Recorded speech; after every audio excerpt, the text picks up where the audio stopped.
বোমযাত্রীর ডায়েরির গুরুত্বপূর্ণ প্রশ্ন উত্তর নিয়ে চলে এসেছি। দেখো, প্রথম প্রশ্ন, প্রফেসর শঙ্কুর প্রথমবার রকেট যাত্রায় কেলেঙ্কারির জন্য কে দায়ী? প্রফেসর শঙ্কুর প্রথমবার রকেট যাত্রায় কেলেঙ্কারির জন্য দায়ী ছিল ভৃত্য প্রহ্লাদ। পরবর্তী প্রশ্ন, প্রফেসর শঙ্কুর বিড়ালের নাম কী ছিল? প্রফেসর শঙ্কুর বিড়ালের নাম ছিল নিউটন। নেক্সট, প্রফেসর শঙ্কুর প্রথমবার রকেট যাত্রায় কী কেলেঙ্কারি হয়েছিল?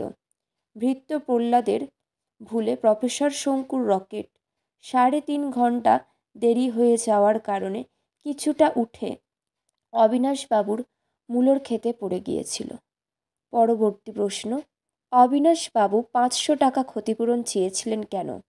প্রফেসর শঙ্কুর রকেট পড়ে অবিনাশবাবুর মূলর ক্ষেত নষ্ট হয়ে যাওয়ায় তিনি 500 টাকা ক্ষতিপূরণ চেয়েছিলেন।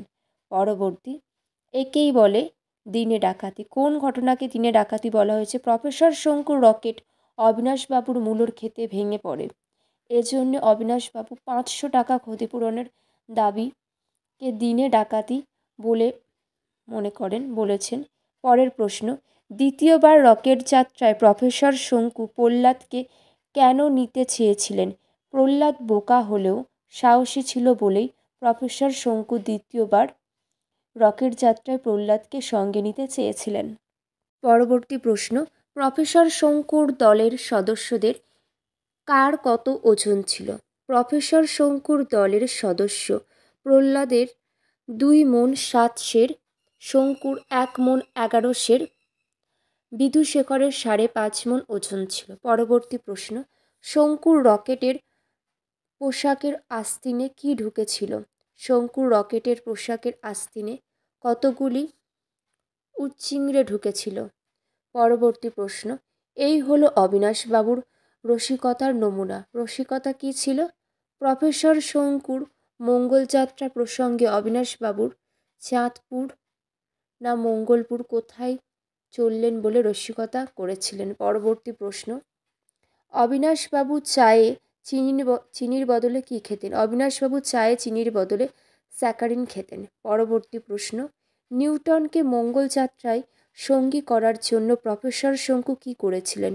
নিউটনকে মঙ্গলযাত্রায় সঙ্গী করার জন্য প্রফেসর শঙ্কু ফিশপিল বানিয়েছিলেন। এর একটা খেলেই নিউটনের 7 দিনের খাওয়া হয়ে যেত। পরবর্তী প্রশ্ন, বোমযাত্রীর ডায়েরিতে একটি বিড়াল ও একটি কুকুরের নাম পাওয়া যায়, সেগুলি কী কী?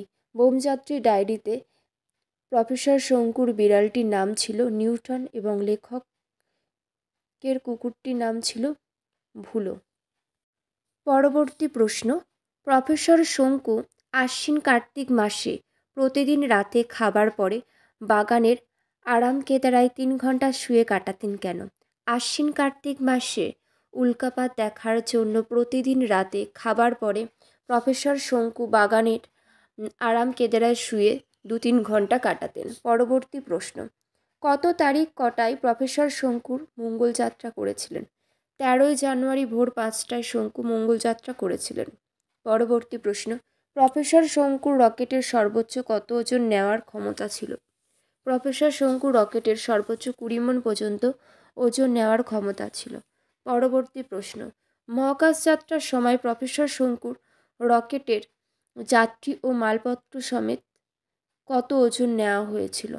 মহাকাশ যাত্রার সময় প্রফেসর শঙ্কুর রকেট যাত্রী ও মালপত্র সমেত 15 মণ 32 3/6 ওজন নেওয়া হয়েছিল। পরবর্তী প্রশ্ন, প্রফেসর শঙ্কু তার যাত্রী দলের খাওয়া দাওয়া কীরকম ব্যবস্থা করেছিলেন? শঙ্কু নিউটনের জন্য ফিশপিল, প্রহ্লাদ এবং নিজের জন্য বটিকা ইন্ডিকা নামক হোমিওপ্যাথিক বড়ি নিয়েছিলেন। পরবর্তী প্রশ্ন, নিউটনের ফিশপিল খেলে কী হয়? ফিশপিল খেলে নিউটনের 7 দিন খিদে মিটে যায় 7 দিনের। পরবর্তী প্রশ্ন, বটিকা ইন্ডিকা কী? বটিকা ইন্ডিকা হলো বট ফলের রস থেকে তৈরি বড়ি, চা খেলে 24 ঘন্টার জন্য খিদে তেষ্টা মিটে যায়। পরবর্তী প্রশ্ন, আমাদের যে সমস্ত জিনিস সঙ্গে নিয়ে নামতে হবে সেগুলি গুছিয়ে রেখেছি, জিনিসগুলি কী কী? প্রশ্নটা দেখো, আমাদের যে সমস্ত জিনিস সঙ্গে নিয়ে নামতে হবে সেগুলি গুছিয়ে রেখেছি, জিনিসগুলি কী কী? মঙ্গলে নামার জন্য প্রফেসর শঙ্কুর সঙ্গের প্রয়োজনীয় জিনিসগুলি হলো ক্যামেরা, দূরবীন, অস্ত্রশস্ত্র এবং ফার্স্ট এড বক্স।